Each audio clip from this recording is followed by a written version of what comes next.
Welcome to The Explainer. Today, we're diving into a topic that affects millions of men but is, often wrapped up in a whole lot of misunderstanding. We're going to look at the real science behind premature ejaculation, see how the medical world literally struggled just to define it, and then unpack the modern, effective ways it's managed today. Let's get right into it. All right, so to kick things off, let's just frame how big of a deal this really is. What do you think is the single most common male sexual disorder that men report themselves? Is it erectile dysfunction? Low desire? It's a pretty important question when you think about men's health concerns around the globe. And the answer, which might actually surprise you, is premature ejaculation. Yeah, some huge global studies have found that nearly 1 in 3 men report dealing with it at some point in their lives. So right away, that tells us this isn't some rare, isolated issue. It's a really significant, shared human experience. Okay, so here's our game plan for today. First, we're going to start with the nuts and bolts, the basic biology of the ejaculatory reflex. Then we'll get into the pretty fascinating story of how science had such a hard time even agreeing on a definition. After that, we'll break it down into 4 distinct types, figure out what causes them, and finally, look at the modern ways to manage it. First up, the ejaculatory reflex.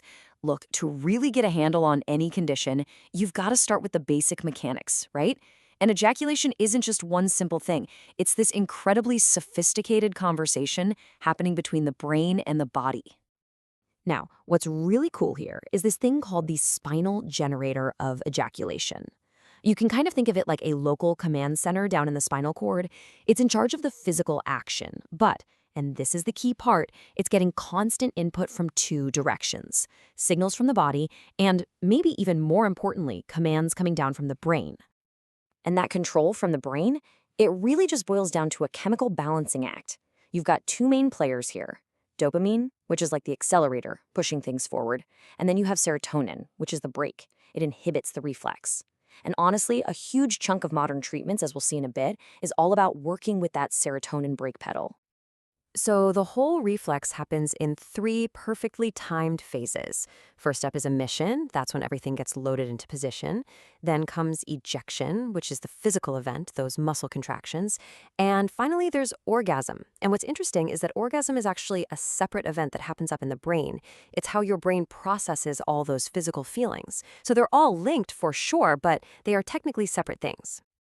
So with all that biology, you'd think defining the problem would be pretty straightforward, right? Well, no. For decades, it was the exact opposite.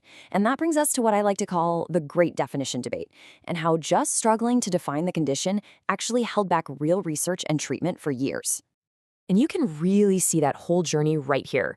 It all started back in 1970 with Masters and Johnson, whose definition was all about partner satisfaction, which you can imagine is super subjective. Then people tried to use a stopwatch, like a 15-second rule in '94.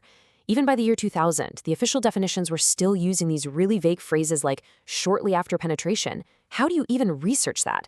It wasn't until 2014 that the International Society for Sexual Medicine finally came up with the clear, unified definition that doctors use today.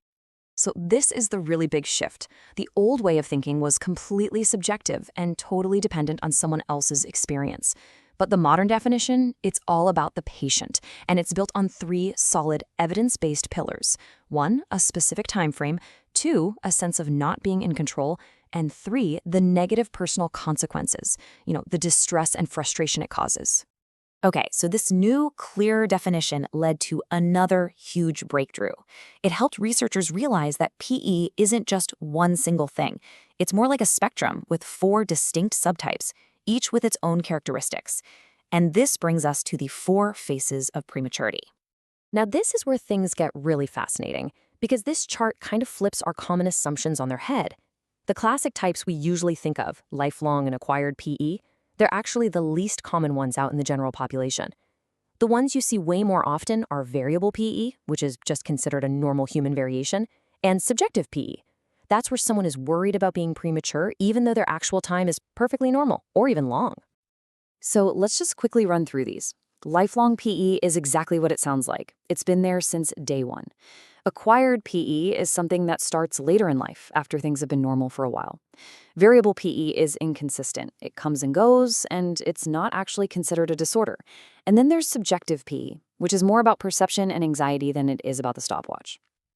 And understanding these 4 types is absolutely critical for our next section, unpacking the causes.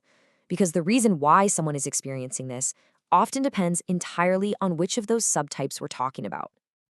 This slide really gets to the heart of it. For lifelong PE, the science is pointing pretty strongly to neurobiology. It's likely tied to your genetics, to how sensitive those serotonin brake receptors in your brain are wired. Acquired PE, though, that's usually a reaction to something new. It could be psychological, like performance anxiety, or it can be linked to other health issues like erectile dysfunction, prostatitis, or even an overactive thyroid. Okay, so after all that science and history, we've arrived at the most important question. What can actually be done about it? And the great news is, just as our understanding has gotten way more sophisticated, so have the strategies for managing it effectively. Modern management really stands on two main pillars, and they work best when they're used together. The first one is psychosexual therapy. This is all about education, cutting down anxiety, learning behavioral techniques like the start-stop method, and just improving communication. The second pillar is pharmacologic treatment, using medication to work directly on the biology of the reflex itself. So here are the main medical options. First, you have SSRIs. Now, that stands for selective serotonin reuptake inhibitors. It's a mouthful, I know, but they're basically the workhorses here. They just help keep more of that braking neurotransmitter, serotonin, active in your system.